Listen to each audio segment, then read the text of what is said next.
Hi, my name is Megan Mason, and this is my Module 1, Communicating Who You Are. Personal demographics: I am married to my husband of 5 years, and I have 2 kiddos. One is 4, and the other one is almost 2. I grew up in a small town of Deshler, Nebraska, and after high school, I went to McPherson College, where I was a thrower on the track and field team, and I studied history and special education. Then I got my endorsement through Fort Hays for driver's education, and now I'm continuing my master's in building administrating. My work experience is my first job. I got a role as a 6-8 adaptive special education teacher at the SEK-SEC cooperative, and I was placed at Pratt Skyline. I was there for a year, and I was the middle school volleyball, basketball, and track coach on top of the high school track coach. Then my husband got a job in Colony, and so we moved here, and I became a para for a semester, and then I was transferred to a long-term sub position at Royster Middle School through the A&W Co-op. While I was there in Chanute, I also became the Neosho Community College track and field assistant coach for throws, and after a year there, I became the permanent 6-8 ED/BD teacher at Royster Middle School, and I was there for 2 years. And then the job opportunity came available at Colony, where my husband teaches, so I transferred to the 6-12 adaptive special education role, where I currently coach middle school and high school track and field, and I am also the driver's ed instructor. Some important statements I found throughout these resources was, number 1, a common myth is that principals are like CEOs of their schools, with the authority to make key decisions and strategically deploy resources. I believed in that myth for a very long time, especially growing up. I thought they had the final say, they determined everything, and as I'm continuing in my role here, I'm understanding that is not the case. The significance are they're actually the middle people. They kind of relay information back and forth with the school board and with legislators. Principals are, with flexibility, can better align spending with school priorities. This is important because they are the ones that know the school in and out. They know what's going on. They know what people need, what they also want. Versus the people that barely even step foot in the building, or even the ones that stepped in once a month for those school board meetings. Number 3, financial roles of the principals is to prepare the school budget, have a record of projected revenue and expenditures. Every school has a unique way of making and administrating its budget. This is significant because the budget is very important in order to continue school for the next year and to cover all the activities, salaries, programs, and any of the other goals. Another role is fundraising. It's not only a method used for community support, but to ensure that school uses its funds for the right purpose.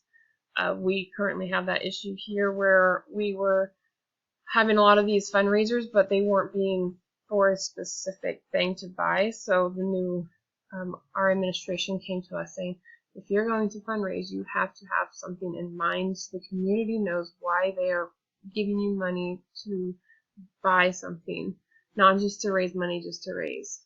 For example, my students, we were chosen to do the flower beds outside the school, and so our superintendent found someone to donate money for that because he wanted to make it a memorial from his late wife, so he knew where his money was going, and now he can look at it. So this is a great way to get some funding for programs. However, like I said, people want to know what they're giving money for. Principals are responsible for school's revenue and how it's spent. Account keeping involves storing data so that it is easily generated reports and allow for future reference. The significance are having someone that's actually a professional for that is very important. Like our school, we have our own accountant in the board office, and she does a lot of the work, but it's good for principals to know how to read all of that also. And so you're understanding all of where all the money is coming. Some important points to know about statements are the income statement. So you have the gross profit of margin, You have the net profit margin. On a balance sheet, you have the assets, liabilities, net worth, current ratio, and quick ratio. And then you also have the cash flow statement. It is important to know all these terms so you understand how the budget works, and that will help you plan for the next school year. Number 7, principals should know the salaries levels set by the Department of Education. They should be well conversant with the terms and conditions, and the file should be kept on each teacher in which any salary changes and job performance details are recorded. This is important because if you fail as a principal to comply with these guidelines, you risk closing your school. Roles of the school board and finances are ensuring the best student experience, fiscal management, community relations, legal and disciplinary, and it's important to know the rules of the school board because they will help incorporate the community visions on what the students' needs are from the eyes of the community. Number 9, approximately 48% of the school's budget comes from the state resources, including income taxes, sales tax, and fees. The significance is knowing that most of your budget comes from the state. You should know your state's formula as a principal. And 44% of the school's budget comes from property taxes of homeowners in your area, and 8% comes from the federal. I thought that was pretty interesting because I thought most of it, I knew a lot of it came from the taxpayers around the community, but I was kind of surprised how little the federal government gives for the budget. And this is a significance because this is why the community members would like to have some input, because they are giving you money for each budgeting year for your school. Some observations and concerns that I have come across. Some observations I've seen that instead of the principal, our superintendent takes the role of budgeting for the most part.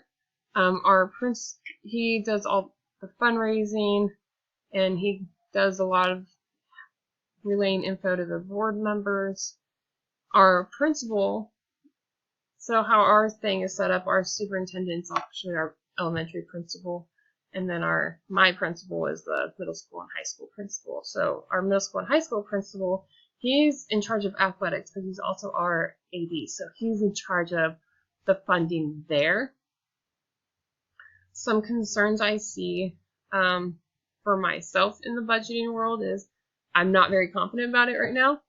When I get shown paperwork, even like for taxes, I kind of cringe a little bit because I don't completely understand them. So I'm hoping to be more aware of what everything means. I'm also concerned about all the liabilities I'm going to be in charge of to make sure I'm complying with the state, complying with the federal government, and complying with any locals. And here are the references that I use. I look forward to working with you all, and I hope you all have a great day.